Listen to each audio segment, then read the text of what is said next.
The Google SEO September 2023 and March 2024 updates tanked the traffic of several websites, including mine. Here are some examples of Google Search Console results of my website and several other websites where it shows massive trips in traffic. These updates have tanked several website traffic as well as income. In fact, some of these websites have lost 90+% traffic and income. Regardless of what we think of these Google garbage updates, we need to tighten the belt and make some cost savings. One of the best ways to do this is to cut costs on some of the software that we are using. Some of these softwares might not make sense in our current budget. In this video, I'll show you 8 tips you can use to reduce your software costs and weather this income loss until you can get back on your feet again. The first thing you need to do is make a list of all the software that you use. We have used so much software that we sometimes forget what all we have subscribed to or what all we have bought and never used. So we need to first make an audit and a list of this. You can use a Google Sheet or Excel sheet to do this. Now we might not even remember what software we purchased,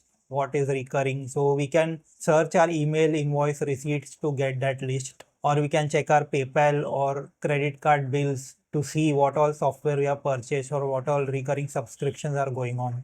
Recurring subscriptions are very important because they are paid every year or every month. We sometimes forget what we have bought and then we keep paying for those. So get a list of all the software that you are using in your Excel sheet or a Google sheet. Now I recommend using a software subscription manager like Subly because you can get a list of all the software you are currently using or not using but are paying with a recurring subscription. So you get a detailed analysis, a report of all the software, and then you can take a decision which software you can cut costs from. The good thing about Subly subscription manager or any such subscription manager is it gives you a reminder before you are going to pay for that subscription. You can set up a reminder, so a couple of days before the payment gets deducted, you'll get a message. So you can take a decision whether you want to continue that software or you want to stop it. Now once you've got a list, the next thing is to get rid of unwanted software.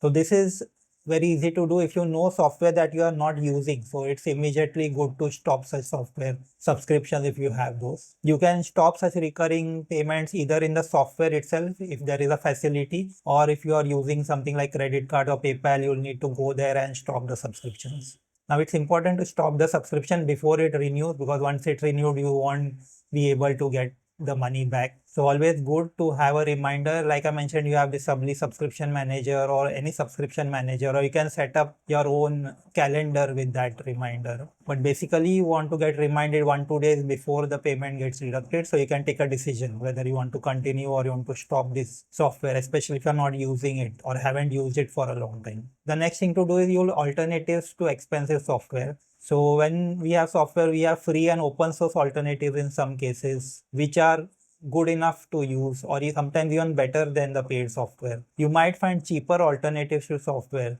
Sometimes we buy software, but as a year or two passes, there are alternatives that come out which are cheaper as well. So for example, we have Ahrefs, but now you have several other alternatives including clicks.so as a SEO keyword research SEO tool alternative, which is cheaper. So you need to keep a track of such cheaper option and then you can switch to those. Now you'll get information about these alternatives in forums, groups related to your niche or software.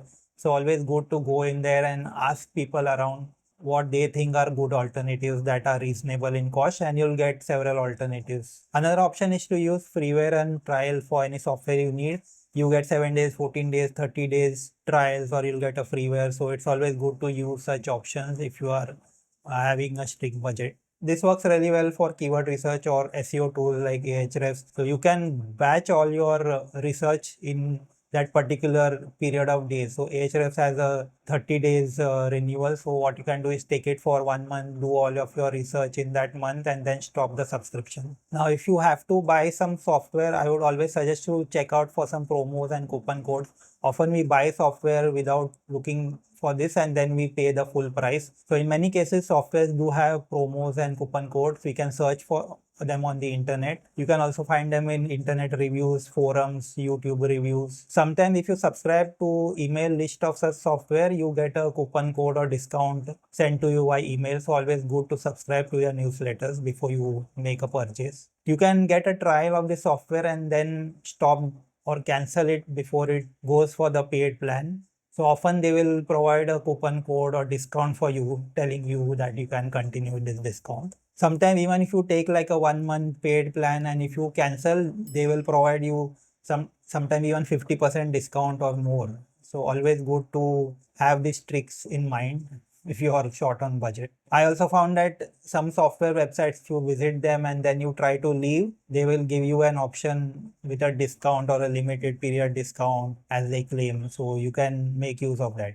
The point is you should not immediately buy any software. Try all these things out so you can definitely get some discounts in most softwares. Now you can use group purchases if you're really short on budget. This becomes a big problem if you are living in a developing country and you are having a really tight budget and all the software are in US dollars and not having any kind of alternatives for your country. So I don't condone this, but you have the option of group purchases where group of people buy the subscription and then share it among each other. So the costs are reduced significantly. Now this obviously is a gray area, so it's up to you whether you feel it's ethical or not to use it, but it is an option. If you're really tight on a budget, you can consider group purchases.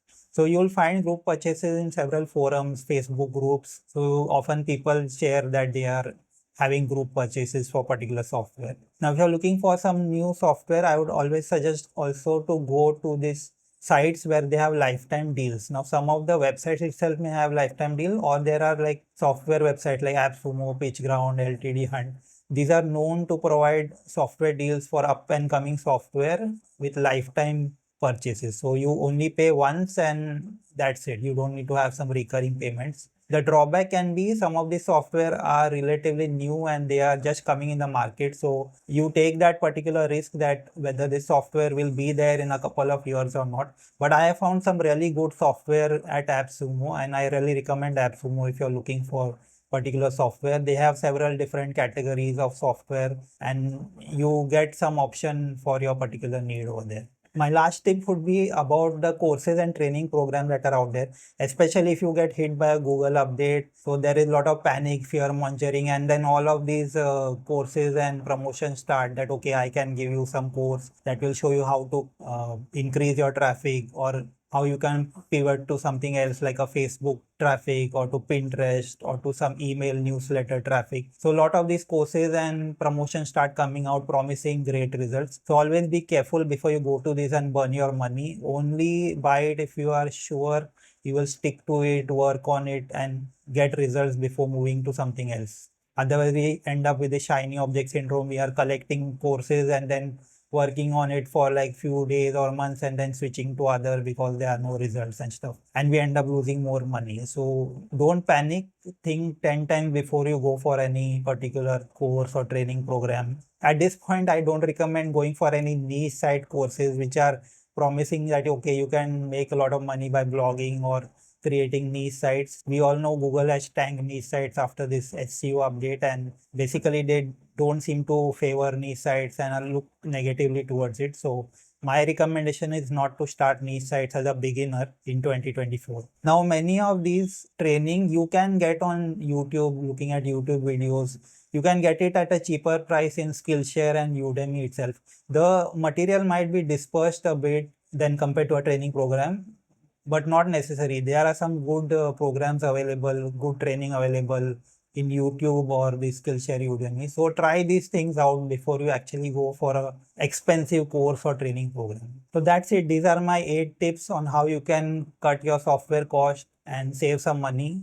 Google updates can do a number on our traffic and income, but we don't need to panic. We can take some decisions, save some money and keep progressing, maybe change our direction towards something else. But saving our cost can help us move forward in a particular direction. It can help us continue our business and ride the bad days out until we come out at the other end. It can help us pay our staff and freelancers while we ride out this storm.